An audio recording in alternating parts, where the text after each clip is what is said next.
Hi, this is Ed Rising, and welcome to another episode of Ed's Pop O Matic Podcast, a retro pop culture podcast where everything retro beats a new if you keep it in your heart.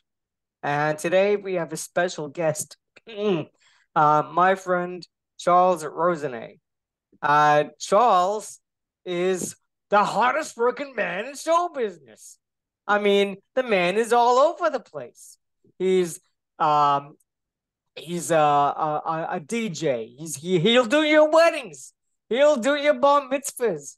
He'll he goes out there and he does these tours of London and Liverpool. So he does the Beatles tour. He does all this paranormal and horror tours. He's got books coming out of him left and right. He's got the book of top 10 horror lists and the Connecticut ghost stories. He's got his latest book here. This is called the book of top 10 Beatles lists. So, welcome to the show, Charles. How are you doing? I'm doing great. A great intro. How is everything on your end?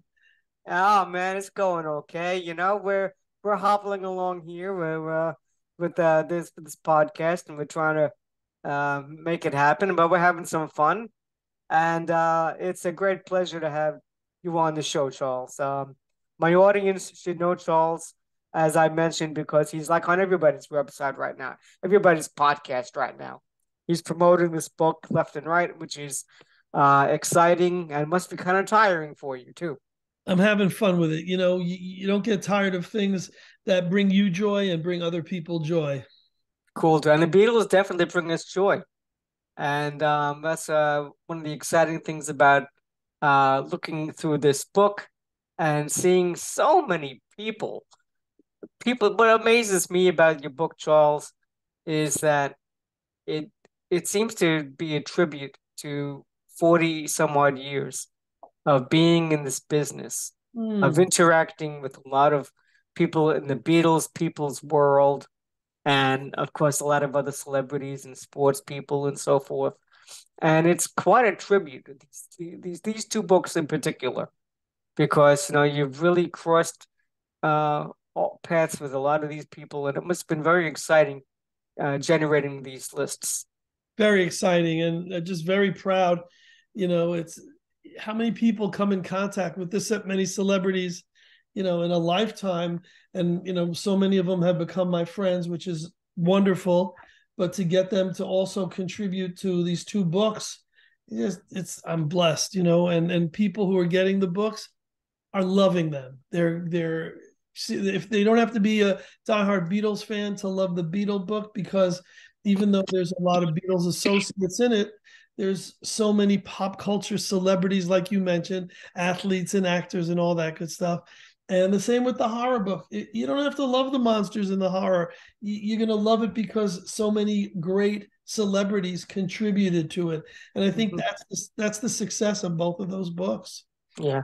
Let my audience understand. This is good again. It's called Top 10, but it's not necessarily just a list of songs or a list of this or a list of that. Right. It's really a lot of stories, a lot of anecdotes from a Yes. lot of these different characters over the years. I mean, you have Jeremy Clyde of Mm. the group Chad and Jeremy. Yes. You have Butch Patrick from the Munsters. Yeah. We've got Lisa Whelchel, of all people. Lisa Whelchel, who was on Facts of Life back in the day. Yes. And I enjoyed your appearance along with Catherine McCabe on that on MeTV's Collector's Call show that Yes. stars Lisa and puts together hobbyists and hobby so-called experts, for Yeah. which you were the expert on her Monkees collection. That was quite a lot of fun to watch. It was fun to And do. And that's how I got to meet Lisa and ask her for her list. Because even though it just aired, a few weeks ago, it taped a while back, you yeah, know. And so I said, Lisa, I've got rock stars, I've got other actors and actresses. You mentioned, Butch Patrick. We've also got what's her name? Mackenzie Phillips. Mackenzie Phillips. In a Time, and Dinah Manoff from Grease and Soap. And I said, Lisa, I'd love your list. And she gave me the list. And then afterwards, I go, wait, it's not, I need reasons why you picked each one. And at that point, she was so deep into production that she said, all right, that'll take a while longer. And I said, don't worry about it. She's one of the few who got away with putting a list in the book without giving, little anecdotes or stories or reasons why. And I think that's the best part of the book. You look at some of the lists and the reasons that they gave for selecting the choices that they did, whether it was their top 10, Beatles solo songs, or whether it was their favorite albums or favorite Beatles songs, or right. Scenes in the movies, or favorite concerts that the Beatles did, whatever the list was. The stories that go behind it, whether it's cousin Brucey or whoever gave it, made it that much more special. Let me ask you, in obtaining the lists, were many of them obtained through, say, phone calls or Zoom calls? That would be, say, a memorable conversation.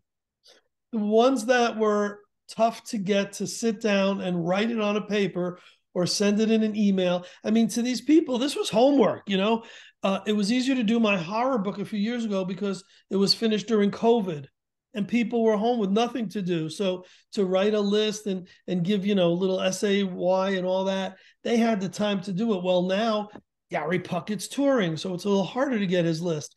Yeah. Such and such is in filming a movie. So what I had to do with a few of the acts is, like you're saying, like we're doing right now, is get on the Zoom and actually interview them. One example was Mark Hudson. Another example was Joey Mollen, Badfinger. And Right. The wildest example was Tommy Chong from Cheech and Chong. Oh, really? So I had to interview those and then transcribe it. And our friend Billy J. Kramer, British invasion legend, also gave me a list, but it never got to the transcription phase and never got in the book. So it's too bad. So that means I think I might have to Bad do to me, actually. You don't mind me saying so. Bad to me, right? So I'll have to do do you want to know a secret? I might have to do a volume 2. Nice tie-in. Very cool. Well, there's some really good stories in here, and I encourage my audience to go out and find this book. Of course, we can find it on Amazon, but where can we get one that's maybe more personalized? So I'm doing a ton of appearances, libraries and concerts, and wherever there's a Beatles event, I try to be there to sign copies. But if you want to get it online from me, the best way is to just go to www.bookofTop10, the number 10, not TEN, bookofTop10 BeatlesLists.com, and that'll have an email or a phone number or a way to get a signed copy, which is what most folks want. Most folks like an autographed copy. A lot of them know me personally, been to one of my conventions, been to a tour, know that I'm kind of a nice, cool guy. They want a copy of it signed. Eventually I'll get another one from you. Maybe I'll have you send me the other one, the horror books. There you signed. I wanted to ask you a little bit about some of I let my audience know about some of the stories we have here without getting into any real detail, but just a little teaser. I mean, there's a story by that Dick Cavett puts in here about meeting George Harrison that had me hysterical. Dick Cavett, he exudes class. He writes so well, and he tells one story about George Harrison that involves John and Yoko, but you got to read the book to hear that story. I don't want to give that away. But what's the funniest part of Dick Cavett's chapter is how he ends it. These are the stories I can tell. These are the stories I can put in print. So he must have some other doozies. He added a lot of, class and credibility to the book. I was honored to have him in the book. Yeah, and I was a big fan growing up to WABC, music radio WABC in New York. And Cousin Brucey, of course, one of my favorite DJs. And he has a chapter in the book. Yes. And he tells the story. Again, I'm not going to go into it specifically, but it's a new story that I mean, he's told the story about the Beatles for the last 50 some odd years, 60 Yes, years. And he's yes. told us over and over again the stories, and I love hearing it from him. And so when I looked at his chapter, I figured, oh, I mean, the same thing I've heard all these years. And he's got a new story in there for you, which is very, very. Surprised me too, because he tells the story about the Ringo's lost St. Christopher medal or something like that. He tells that story forever, and I love hearing him tell the story. And he talks about WA Beatles C and the craziness that was part of the Beatlemania arrival. Right, right, right. Story he tells about what he had interaction with John Lennon in the dugout at Shea Stadium. I don't remember reading or hearing or seeing that anywhere. So I'd like Yeah. to I'd like to think it's an exclusive. Yes, definitely, man. You got it. But there's a lot of those. There really are. And if someone says, the top 10 list book, that's frivolous. It's not. The factoids in there and the stories. If you're a general fan, you're gonna love it. But if you're a Beatles fan, Yeah. there's gonna be stuff you're gonna say, wow, I see why this is such a great book. Yeah. Yeah, yeah, yeah. And and I've been looking over some of the chapters here. There's a chapter from a musician. His name is Elliot. I can't pronounce it. Is it Easton? Yeah, Elliot East. Elliot Easton. He has a chapter where he talks about various middle eighths in Beatles songs, which it's a very unique look at a top 10 list, and Yeah, how he gets into various different songs, and how creative the Beatles were in their songwriting. so true. Elliot Easton, of course, from the Cars, the Rock and Roll Hall of Fame guitarist, who's a huge Beatles fan. And when people say, well, did everyone just give you top 10 songs? I go, no, they thought out of the box. Some did favorite concerts. And I always cite Elliot Easton because, the bridge in a song, for those people who aren't as astute as someone sitting with 45, records behind them, might not know that the middle eight is that part of the song which breaks up the verse, chorus in the middle or somewhere in there. And I think number one, if I'm not mistaken, that he picks is the one that has a middle eight of, oh, and this boy won't be happy just to love you. And I'm going to stop right there. And that's one of the great middle eights Yeah, where yeah. it's a bridge from the regular part of the song and it varies somewhat. And yes, the Beatles were masters of those parts in a song. Well, one of the things about the Beatles that always surprises me, because as I'm getting older, and I reflect on different artists like Sinatra, I've become much more of a Sinatra fan in recent years, Yeah. because I relate to a lot of the songs he writes about being an older man, and a lot of the changes and things that happen. And here these guys were 20 something years old, 22 years old, writing something like In My Life, writing virtually any of their more sophisticated songs. So true. Norwegian Wood, you Yeah. know, um, it really is surprising how someone can have that kind of, I don't know, an intellect, but just have that kind of perspective at such a young age, you know? You know what you mean. There's certain songs that really have that as we get older, pow. And Sinatra, the first one that comes to mind is It Was a Very Good Year. It's a very good year. And another one is There Used to Be a Ballpark Here. And those two Mhm. songs just, and then you talk about, Paul writing When I'm 64, John writing In My Life. And I bring up When I'm 64 because that's one of the biggest reasons that there's 64 Oh, that's right. celebrities in the book, because I said I would finish it when I'm at 64 celebrities. Ah, that's great. That's And great. it's that magic number. I refer to that in a lot of interviews because that's when my world changed, and that's when the world changed for just about anybody who saw the Beatles on Ed Sullivan Yeah. on that date on February 9th, 1964. So 64 is that's one of the magic numbers. Anything with a four in it, Fab Four, Yeah. When you said when you because I've heard you mention something about the 64 connection. I thought you might have been referring to 1964 and the 60th anniversary that's coming up next year, Both, as all of opposed the to above, when I'm 64. Yeah, all of the above. that's But cool.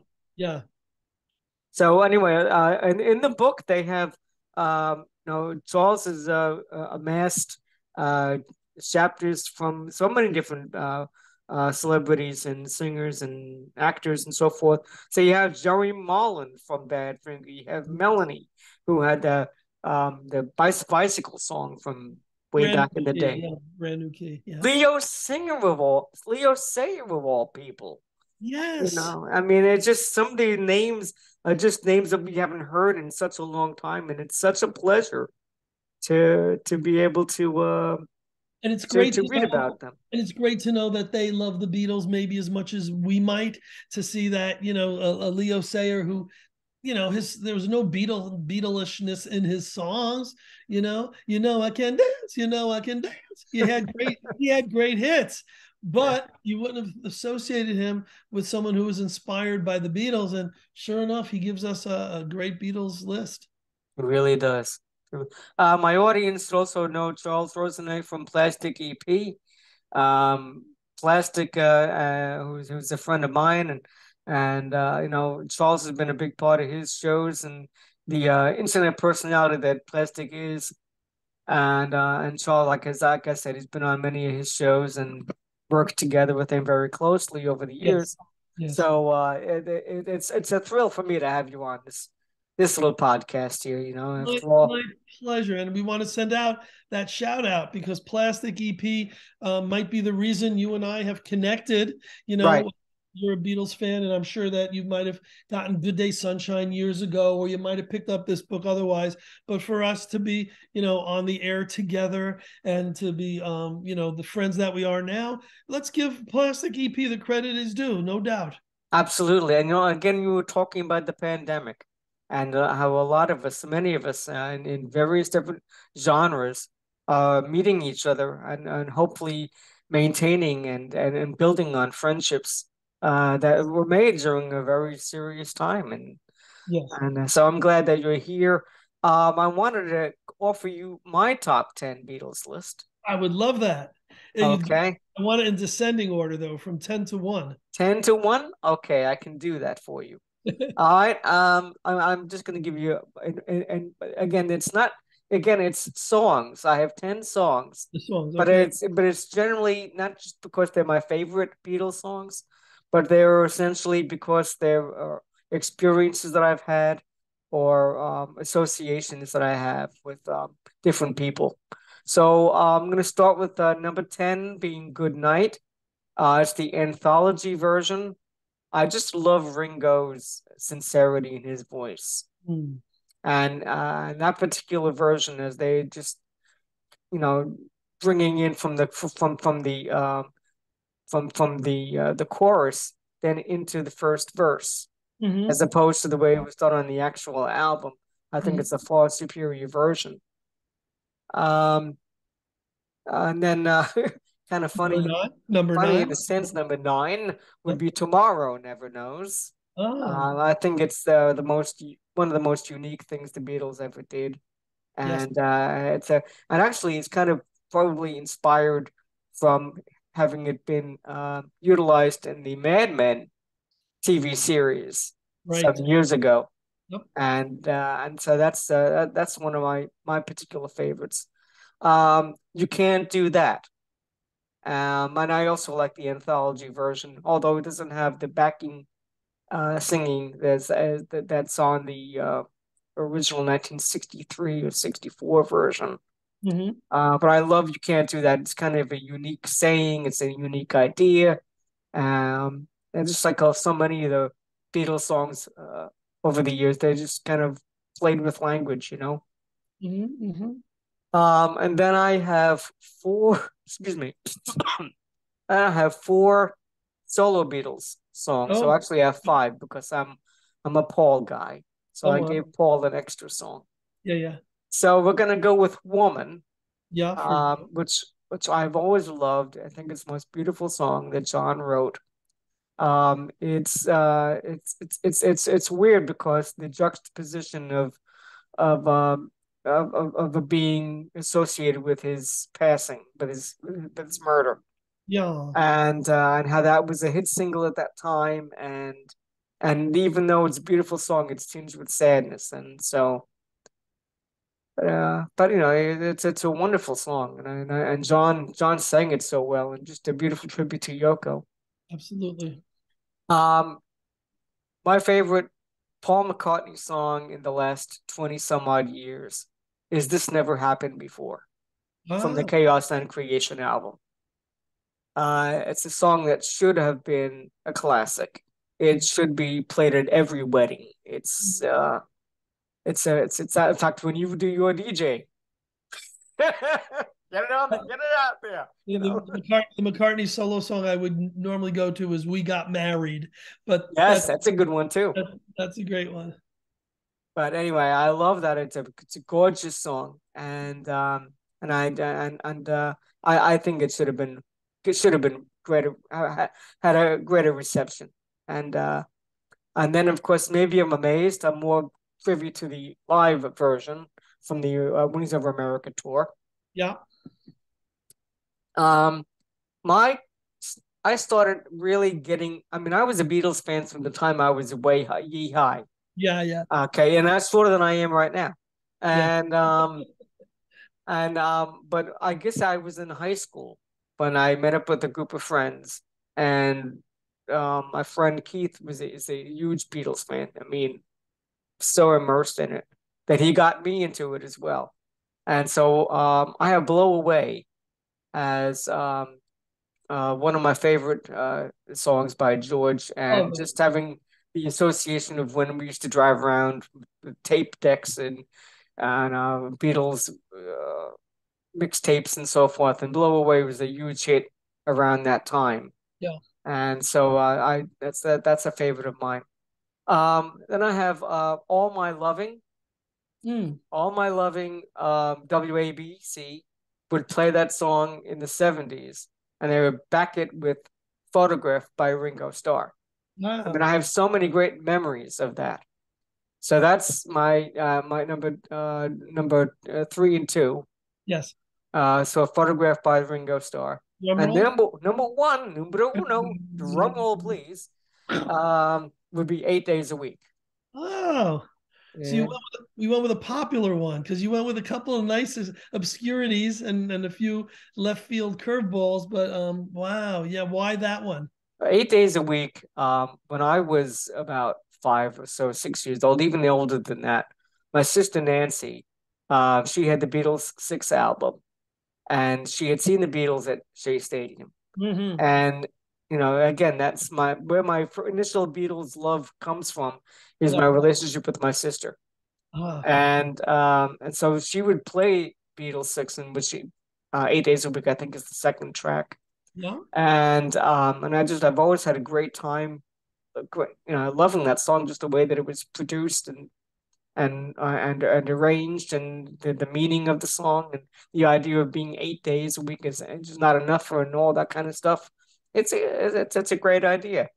And then when McCartney did it in concert, Yeah. this last tour, my sister and I at the concert with uh, her son and son-in-law, Yeah. and so it was quite a thrill, you know. That's special, and that's a great top 10 list. That's up there with all any of them. Yeah. If I ever did, a top 10 fans or fellow, colleagues book, you would be in it. Terry Crane would be in it. A lot of my friends would He's be a in it. nice guy. Yeah, Yeah. So that's very cool. So I just again, we have this book here, the book of top 10 Beatles lists, uh, by Charles F. Rosenay. Go out and check it out. It's a lot of fun to read. A lot of good stories. Charles, is there anything else that's coming up that you want to tell the audience about? Well, I would normally promote, the Beatles tour to Liverpool, but it's sold out this year. So if you Fantastic. want to come with me to London and Liverpool next year, we can do it next August. Just visit www.liverpooltours.com. And what do we know when this is going to air, Ed? Um, I'm gonna try to get this out for you this week. Because if it airs this week, listeners can come see me in person on Sunday at 3 o'clock. Billy J. Kramer is doing a live concert at the Landmark Theater in Port In Washington, Port Washington, yes. Long I Island. might I might even be there. You better be there. And he's doing meet and greets, and I'll be there not only doing meet and greets but signing copies of my book. So it's going to be looking forward to that. It's this Sunday, May 7th at 3 p.m. So anyone who's on the island, anyone who has a way to get there, I mean, Billy J. Kramer, he's legendary British invasion guy. Right on. Yeah. And he'll definitely do the songs we spoke about earlier, Bad to Me and Do You Want to Know a Secret, and all those great hits. So I'm Yeah, looking I forward saw to it. him at the Fest for Beatles fans last year. But Yes. I definitely come to see you, come to see Billy and yourself Yes. at in Port Washington. As I'm fairly new to that. Okay, great. So again, everybody, I want to thank you for listening and watching today, and welcoming our guest Charles F. Rosenay and his book, the Book of Top 10 Beatles Horror Lists. No, no, that's not it. The Book of Top 10 Beatles Lists, and this is Ed's Pop O Matic podcast, where everything retro beats the new. So keep it in your heart, and I thank you all, and have a wonderful day. Thank you, Ed. Bye bye.